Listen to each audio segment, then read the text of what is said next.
Ya, tahukah Anda kota yang menjadikan kuda sebagai maskotnya? Ya, Kuningan. Dan saya sekarang sudah berada di Kuningan dan saya akan mengajak Anda ke tempat wisata dan tempat-tempat kuliner di Kuningan.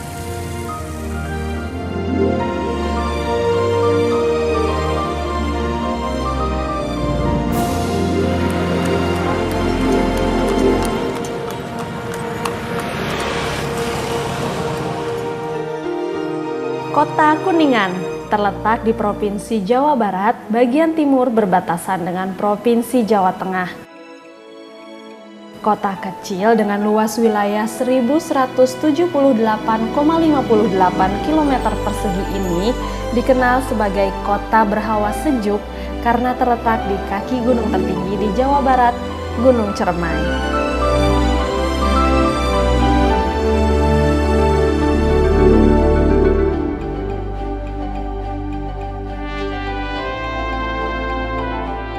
Ada satu yang menarik di tengah-tengah taman kota. Terdapat diorama yang menceritakan perjalanan sejarah bangsa Indonesia. Pada diorama ini diceritakan sangat lengkap secara garis besar dari zaman penjajahan hingga reformasi.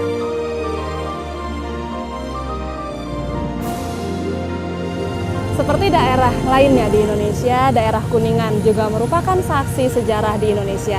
Dapat dilihat di sini di diorama mulai dari masa perjuangan atau masa penjajahan hingga masa reformasi. Terlihat jelas di diorama ini.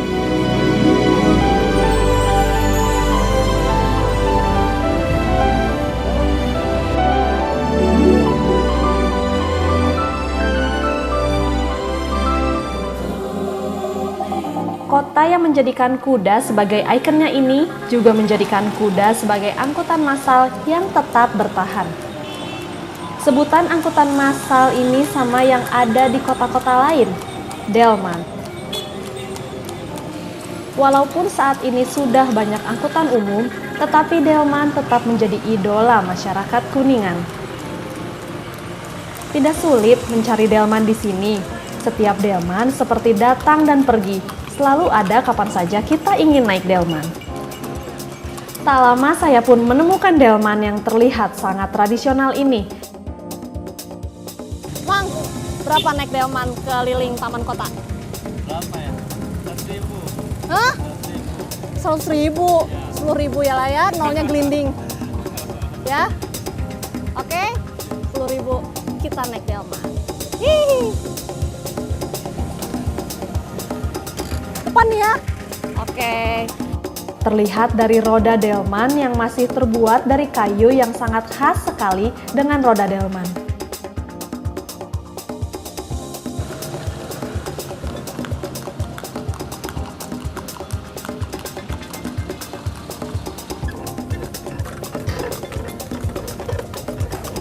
Kemudian ornamen khas yang berantungan di tiang-tiang delman menambah nilai estetika tradisional sebuah delman.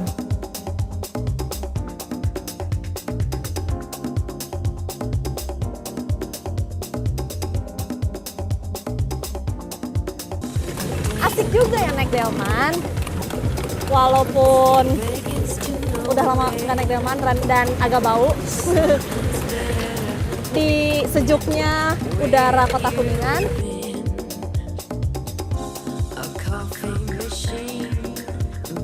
Setelah saya puas berkeliling taman kota dengan menggunakan delman, saya pun melanjutkan jalan-jalan seru saya ke tempat wisata masyarakat Kuningan.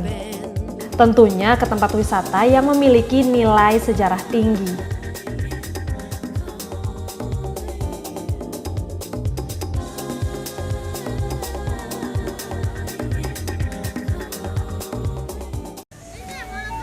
Nah, setelah tadi kita keliling-keliling, sekarang saya sudah berada di salah satu objek wisata di Kuningan, yaitu objek wisata Cibulan. Yang di dalam sana ada wisata religi dan juga wisata air. Kita coba lihat ke dalam yuk. Objek wisata ini terletak di Desa Manis Kidul, Kecamatan Jalaksana atau 7 km dari kota Kuningan. Harga tiket masuk ke tempat objek wisata Cibulan untuk anak-anak hanya Rp1.000 saja dan dewasa cukup Rp2.000. Sangat terjangkau bukan? Satu hal yang membuat objek wisata Cibulan berbeda, objek wisata Cibulan menggabungkan dua wisata berbeda dalam satu lokasi, yaitu wisata religi dan wisata air yang banyak ditumbuhi pepohonan besar, tinggi, dan rindang, serta terdapat sumber mata air yang sangat jernih. Nama Cibulan berasal dari kata cai katimbulan yang berarti air yang timbul. Cai katimbulan dapat diartikan sebagai sumber mata air. Legenda lain menyebutkan bahwa terbentuknya kolam Cibulan erat kaitannya dengan para wali yang menyebarkan Islam di tanah Cirebon waktu itu. Dikisahkan terdapat 7 sumber mata air atau warga sekitar menyebutnya dengan keramat 7 sumur. Tempat yang masih satu komplek dengan kolam renang Cibulan ini merupakan tempat petilasan Prabu Siliwangi yang merupakan Raja Pajajaran, dan sumur ini dulunya dipakai oleh Prabu Siliwangi untuk membasuh muka dan mensucikan diri.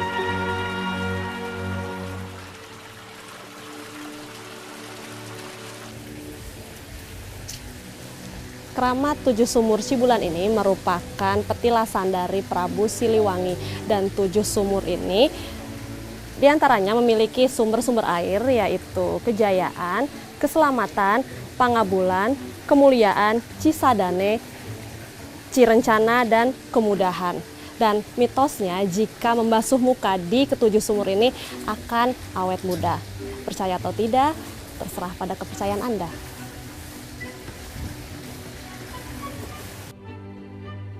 Tujuh mata air ini dikeramatkan oleh masyarakat sekitar.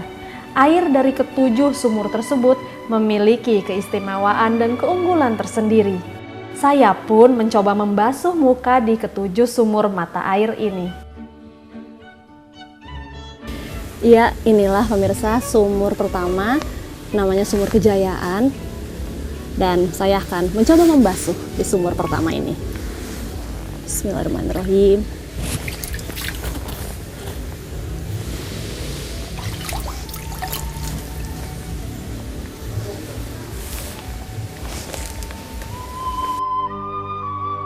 Sumur pertama dipercaya untuk kejayaan. Sumur kedua dipercaya dapat memberi keselamatan.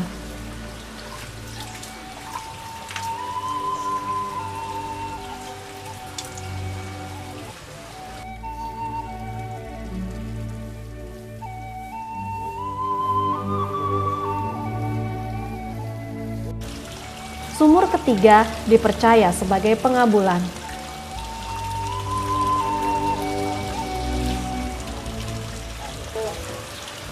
Sumur keempat adalah kemuliaan.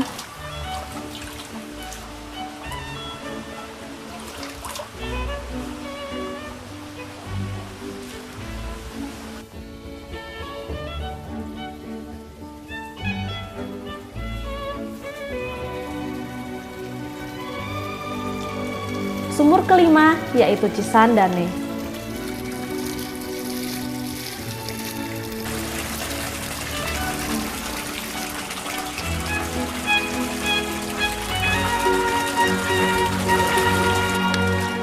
Sumur keenam Cirencana,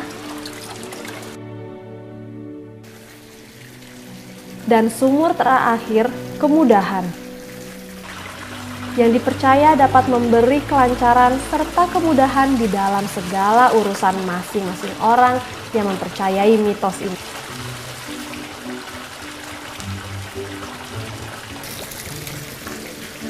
Nah, inilah mata air terakhir dari keramat 7 sumur petilasan Prabu Siliwangi. Dan apakah saya sudah terlihat lebih muda?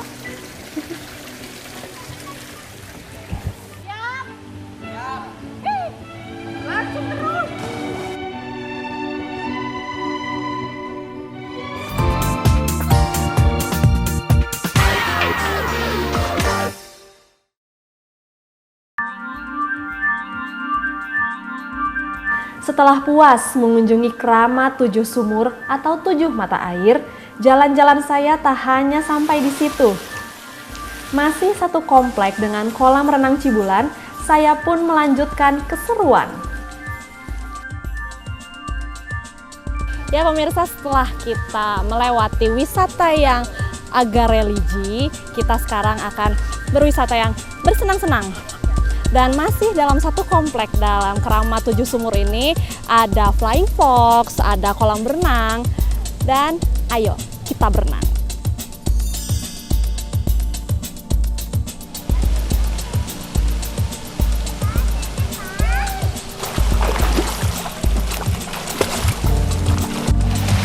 Keistimewaan lainnya yang terdapat di objek wisata Cibulan dan membuat objek wisata Cibulan berbeda dengan wisata lainnya adalah terdapatnya ikan di dalam kolam-kolam objek wisata Cibulan. Terdapat 2 buah kolam renang besar di dalam kolam yang berukuran kurang lebih 35 kali 15 meter ini terdapat banyak ikan yang memiliki ukuran yang sangat besar. Ikan yang mendiami air Cibulan tersebut bukanlah sembarang ikan. Konon, menurut cerita masyarakat ikan di Cibulan yang dikenal dengan nama ikan kancra bodas atau ikan dewa ini adalah prajurit yang dikutuk karena pembangkangannya terhadap Prabu Siliwangi.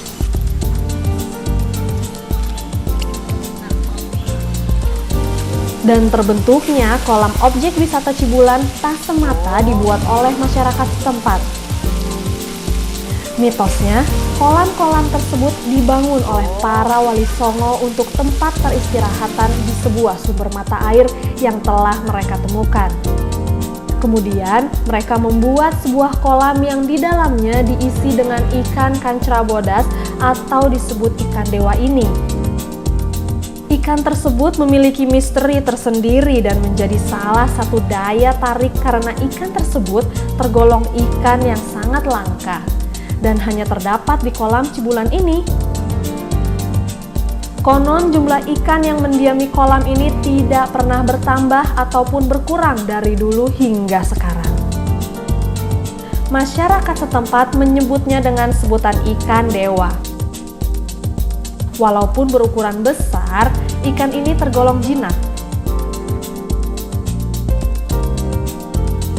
Dan untuk membuktikan itu, saya pun berenang bersama ikan-ikan ini. Dan benar saja, ikan-ikan ini tidak menggigit. Di kolam ini juga saya berenang dan bersenang-senang dengan anak-anak penangkap koin.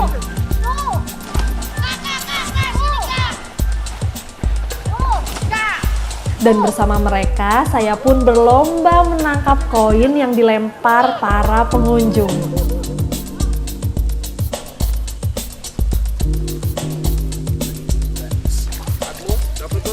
Oke, ini adalah ikan dewa yang hanya terdapat di wisata Cibulan.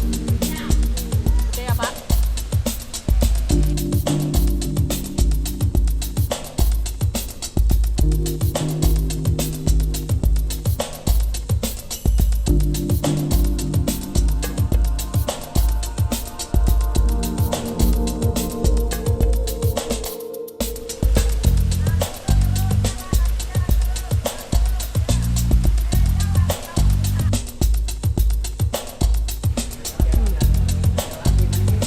Hampir sama kayak gado-gado, cuma yang jadi bedanya sayurnya kalau gado-gado banyak, ada labu, ada toge.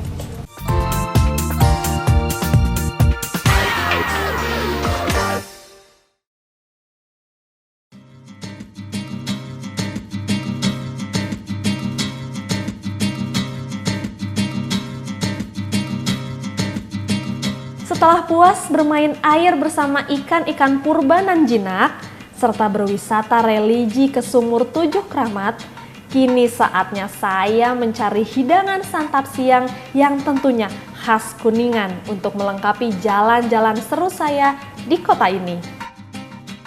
Berbicara mengenai kuliner khas suatu kota, tak lepas dengan makanan yang luar biasa dan tentunya sangat beragam. Saya pun penasaran dengan makanan khas dari Kuningan. Sudah sangat tak sabar sekali ingin rasanya perut ini diisi dengan makanan yang dapat menggoyang lidah. Halo? Hai, gue lagi di Kuningan nih. Makanan khas Kuningan apa ya? Apa? Nasi lengko. Oh, oke, makasih ya. Nah, nasi lengko. Hai Pak, nasi lengkonya ada? Oke.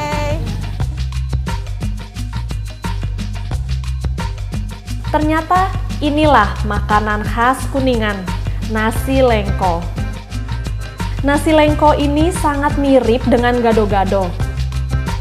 Mulai dari bumbunya yang menggunakan kacang tanah dan bahan-bahan pelengkap lainnya pada nasi lengko seperti tahu dan tempe goreng serta sayur tauge dan mentimun.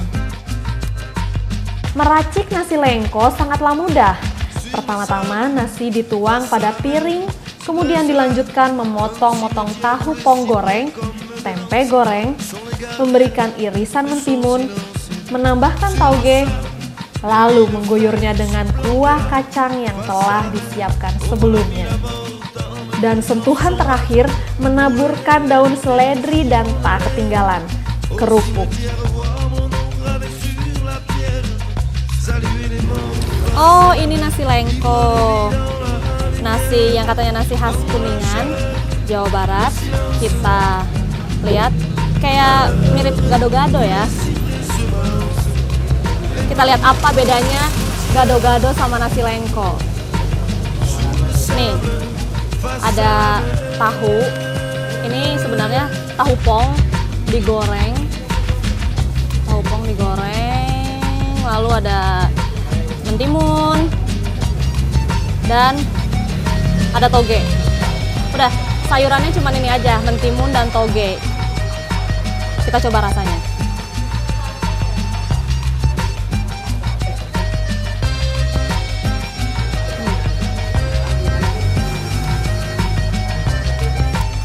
Hampir sama kayak gado-gado, cuma yang jadi bedanya sayurnya kalau gado-gado banyak, ada labu, ada toge, ada mentimun, tapi kalau nasi lengko itu cuman ada mentimun dan toge. Lalu isinya ada tahu dan tempe, sama seperti gado-gado, tapi di sini pakai tahu pong. Kalau gado-gado pakai tahu putih. Dan bumbunya juga yang jadi beda. Kalau gado-gado itu ada kencurnya dan bumbunya diulek langsung di bahan-bahan makanannya. Dan kalau nasi lengko ini bumbunya sedikit cair. Sedikit cair bumbunya. Dan pakai daun seledri. Unik sih rasanya. Coba lagi.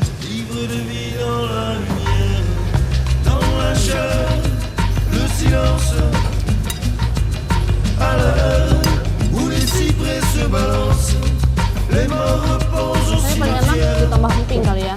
Kerupuk khas Kuningan.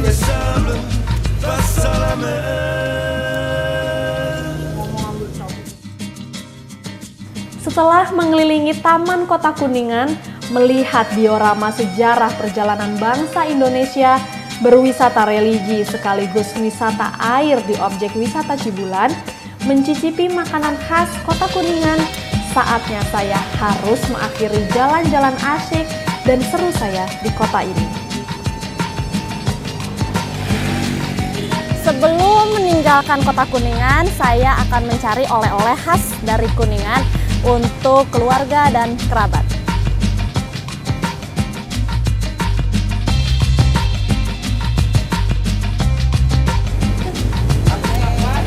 Ibu mau cari oleh-oleh khas Kuningan, Ibu. Apa aja oleh-oleh khas Kuningan itu?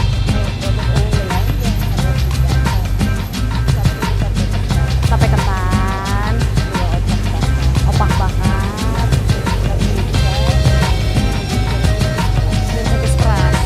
dan gemblong. Oke. Aku boleh coba ketannya, Ibu. Kalau bahasa sininya apa sih, Bu? Peyem. Tape ketan, mohon. Selain makanan khas, Kuningan pun memiliki buah tangan khas kota ini. Di antaranya ada peyem tape, opak, jeruk nipis peras, dan gemblong. Saya pun mencicipi satu persatu makanan tersebut. Apa ya, Bu?